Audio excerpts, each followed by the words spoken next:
Hi పిల్లలు, చిన్ని కథలు ఛానల్కి స్వాగతం. ఈరోజు మనం సారా సీతాకోకచిలుక ఆనందం నిండిన ప్రపంచం అనే ఒక చిన్న కథ గురించి తెలుసుకుందాం.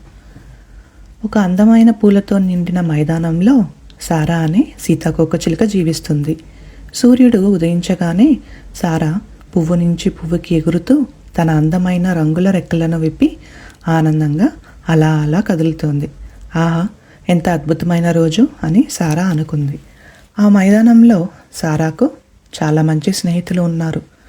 గుగ్గిలాలు, చీమలు, ముక్కోటి లేడీ బగ్స్ అందరూ కలిసి నవ్వుకుంటూ ఆడుకుంటూ చిన్న చిన్న కథలు పంచుకుంటూ ఆ సరళమైన జీవితంలో ఆనందాన్ని పొందేవారు. ఒకరోజు సారా ఒక దూరమైన తోట గురించి విన్నది. అక్కడ పువ్వులు పెద్దవిగా ఉంటాయని, అన్నీ బంగారు మెరుపులతో మెరుస్తూ ఉంటాయని, బహుశా అక్కడ జీవితం ఇంకా బాగుంటుందేమో అని అనుకుంది.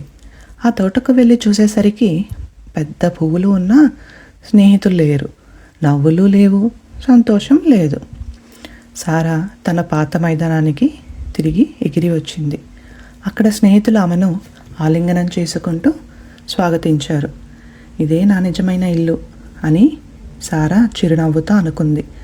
ఆమె అర్థం చేసుకుంది, ఆనందం పెద్ద పెద్ద విషయాలలో కాదు, ప్రేమ, స్నేహం, సరళమైన జీవితంలోనే ఉంది. సారా ఎగురుతూ ఆకాశాన్ని చేరింది.